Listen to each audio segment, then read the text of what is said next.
Alright, welcome back to Travis Strikes Again, No More Heroes. In this video, we're going to finally wrap up the first level of the game. And I will say this is when the level actually starts looking good. This is one of the first levels that they showed off, I think. And this is just a nice looking, kind of cyberpunk, neon looking level, and I really like it. Out of the first level, this is just about the only part that I think of positively.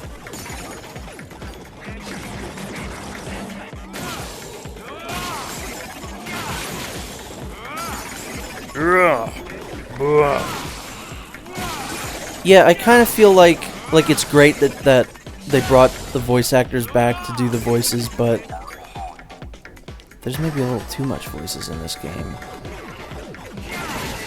Just, you know, every single thing that Travis does, there has to be like a big... You just gotta start shouting. Which I appreciate. I'm very glad that they did this, but at a point it just becomes kind of like, okay, Travis, stop.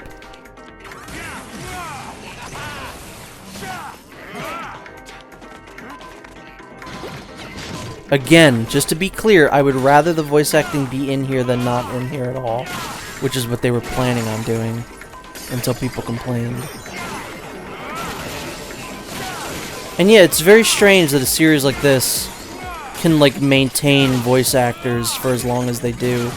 Because, like, all the returning characters that are in No More Heroes 3, like, I'm pretty sure Josh Keaton is going to be back as Destroy Man. You know, Bad Girl has had the same voice actress, which isn't, like, a big voice actress. It's, you know, it's very strange that they are able to keep some of these people. You know, not do, like, stunt casting or anything. Obviously, they did just... They recast Henry Cooldown, which I think is a good thing, given what happened. Just kind of seems like a creep. I will say that, not to really get into this or anything like that, but I followed the voice actor of Henry Cooldown on Instagram for quite a while. You know, obviously he's also Raiden in Metal Gear. I followed him on Instagram for a while, and I just got kind of creeped out by his posts. He just seemed kind of weird. Something was giving me bad vibes, so I unfollowed him like a year ago. And then, like, instantly, like, stuff came out that he was kind of a creep. And I was like, yeah, that makes sense. So I'm very glad they recast him. Because now when I hear his voice, I just kind of get creeped out. Yeah, I've been replaying Metal Gear Solid 2, or I did last year, and it kind of ruined a little bit of that, but, you know, whatever.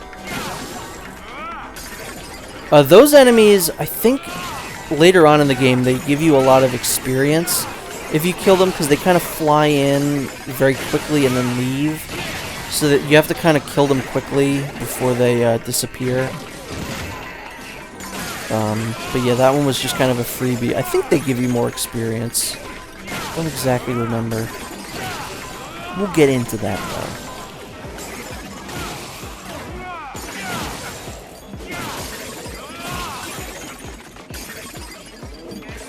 Yeah, the guys with the axes are probably, at least at this point in the game, the most annoying enemies.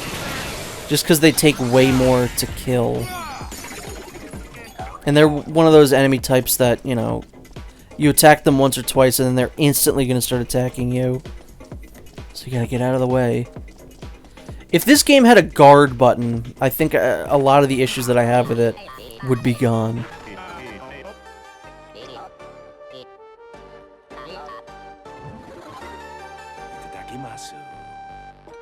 Like, the roll isn't enough. I feel like you also need a guard or a block.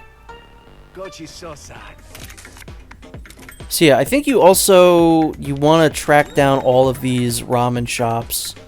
I forget if you get anything, but someone like me who just likes completion, you know, I'm going to want to do it. And, you know, they are very useful in the levels themselves, so... How could you pass them up?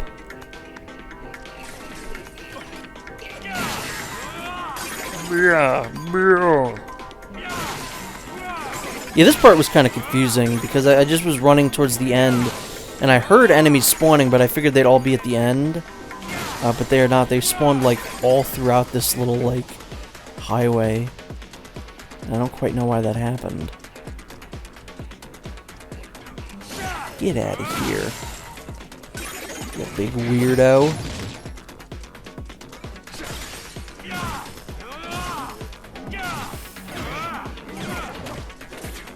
God, everything just hates me now. I do also like how your special move kind of, it becomes clearer what you're actually attacking them with as it levels up. I think that is a pretty neat little detail. Get out of here. Go away. Literally get out of here. I'm going to throw you out of here. I don't know why that only seems to stun those guys. That is also such a nice touch. Since this is, you know, a pretty meta game, we're inside of a video game. I like that those guys T-pose when they come in.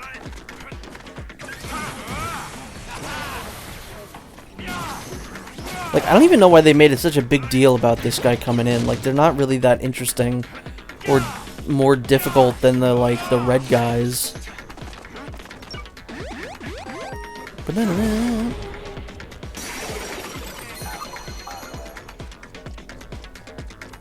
So, before we go in there, we should probably head to the turlet.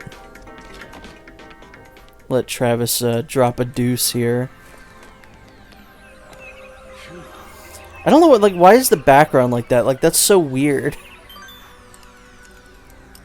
Like, you're just in, like, in some sort of, like, astral plane or something. I don't know.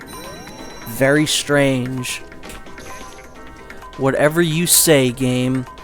Whatever you say. By the way, the loading screen minigames, like when you tap A, absolutely do not work on the Switch version of No More Heroes 1. It's quite bad.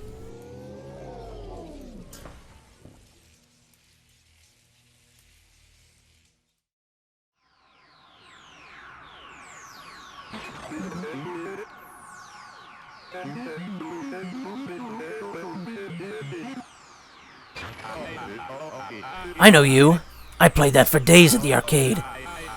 The industrial monster designs were badass and your big cannon was even more awesome. You're a video game superstar and my hero. Blood.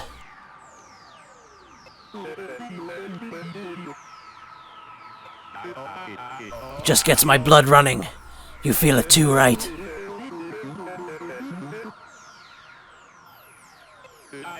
Blood electricity, huh?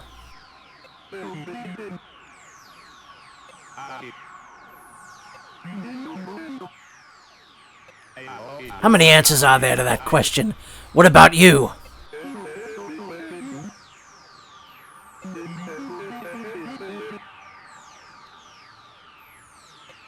Don't worry. I'll send you on your way back to your family.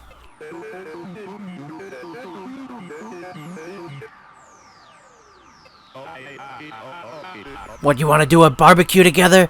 Me, I'll pass. Okay, and you power up. Once this text disappears, we do this. I swear to God, I used to be able to do a decent Travis Touchdown impression. So yeah, the bosses, I would say nothing really to write home about. There's one or two that are really interesting and fun to fight, but the most of them aren't. You know, No More Heroes is a series that always has really great boss designs. Well, the boss designs are fantastic in this game, but the bosses themselves aren't really that interesting. Like, when you can start the boss by immediately just throwing this guy into a wall, you know, maybe isn't the best designed boss. And by design, I mean like the actual fight itself, not the design.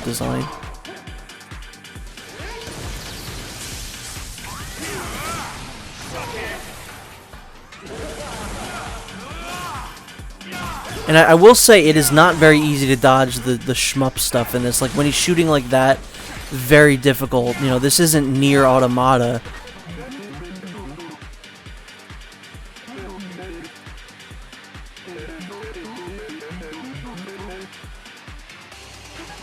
Games are supposed to be played, not lived.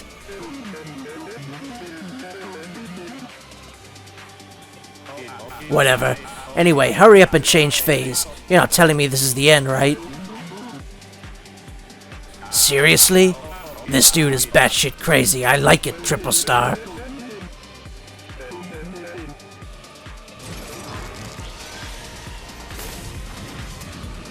So yeah, this isn't, again, much different than what we're already doing. This Phase 1 isn't much different from Phase 2.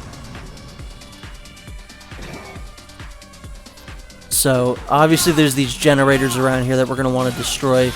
I had completely forgotten about that attack, so just kind of got right in the way. And again, I think this is the thing I complain about the most in any video game. It's when bosses or enemies bring in other smaller enemies to fight. It's always been my biggest pet peeve. It's not fun. It's not interesting. It's just annoying. It gets in the way. Oh boy, that was a close one. I don't know how I avoided that attack, actually.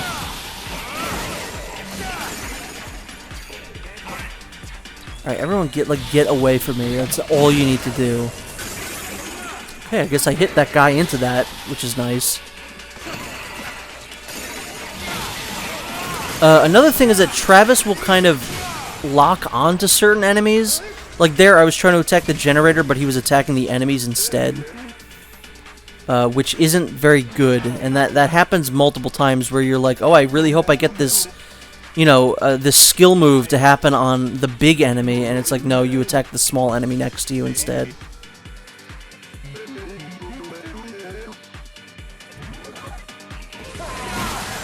So yeah, not great stuff. Like I said, some of the gameplay stuff is a little weird in this game, but overall, it's a good experience. It's more positive than negative, I would have to say. Get the hell out of here. I will say, one of the things that I really miss, you can do it, and I'm gonna do it at the end of this fight, but I wish that you can do wrestling moves on the guys, just in the gameplay. They're basically saved for, like, finishing moves, I would say, basically. But I stunned that guy. I wish I could run up to him and, you know, wrestling move him. That's what I want to be able to do. That's such a core thing in No More Heroes, is just being able to run up to a guy and suplex him. See, what I wanted to do there, that was exactly what I was literally just describing. Was that I wanted to attack him, but I attacked just the little guy that was next to me. Like, you'd think it would want to prioritize the boss, no?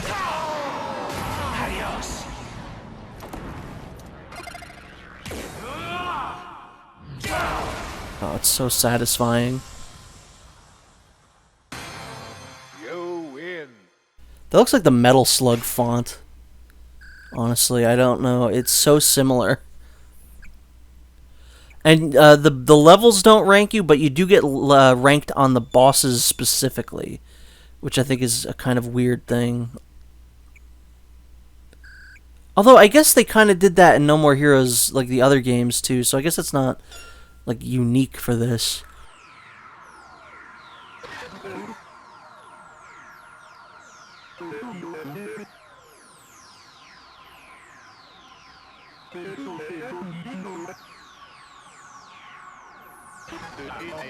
The pain only the defeated know.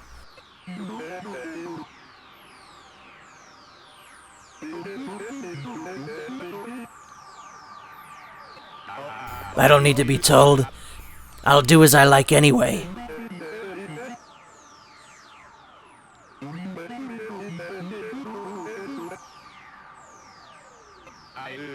Farewell, my hero.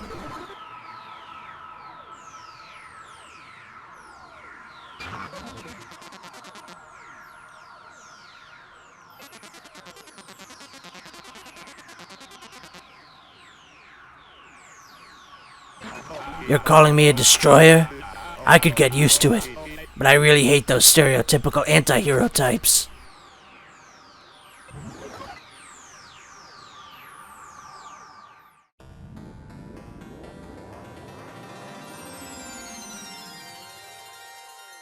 Now, I haven't played this game on the PS4, but that is very clearly a Switch cartridge. Like, do they still have those, or did they switch them to like a disc in the PS4 version? I'm very curious.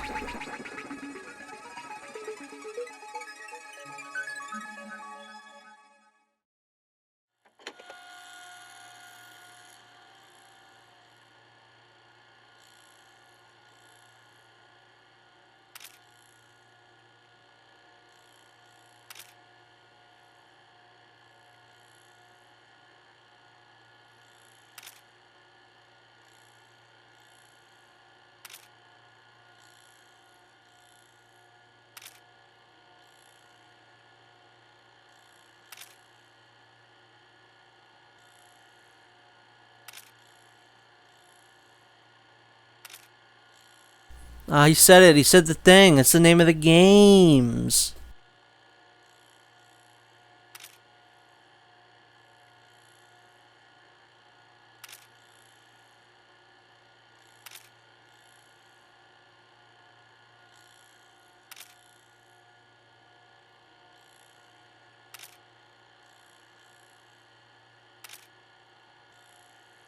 And a real human. A real human being. And a real hero. So, after you beat a level, you get thrown back into Travis's, his trailer, which is nice. It's kind of a little country, like, guitar version of the No More Heroes theme. You can buy t-shirts, you get fax machines. If you go to Travis's bike, you get the Travis Strikes Back story and the Badman Strikes Back, which I don't think I've ever actually seen. And I don't know how pertinent that is to the story, so I'll definitely be showing the Travis Strikes Back things, I think, as they happen. So the next video will most likely start with that, and might just be the whole video. So you can buy t-shirts here. There's one shirt in particular that I really want, but I didn't see it here yet, but I'll probably get it as soon as it's available. But as for now, I had to get another shirt that I guess will stick Travis in. And as soon as I saw it, I was like, yep, gonna buy that one. Most of these are, you know, other indie games. Like there's a Hollow Knight one, which I might also wear at some point, because Hollow Knight rules. There's like Guacamelee right there. You can see Disco Elysium, which must have gotten patched in, because I feel like that game came out way after this game. And now I was trying to remember exactly how to get to the t-shirts. But I'll read these faxes. You can pause and read them if you want. There's some interesting stuff in there. God bless America, K. I don't know what that does, but the bathroom is where you switch your t-shirts. I was also hoping that the t-shirt that I wanted was in here, but it is not. Again, I hope they didn't take it out, because it's a Nintendo shirt, but yeah, I think we'll be having Travis in that. There's a shirt for Fatal Frame, which I think that's what I put him in, because Travis is a comrade, but he also likes anime girls, and so do I, so gotta put him in that. So, yeah, join me in the next video where we continue the game.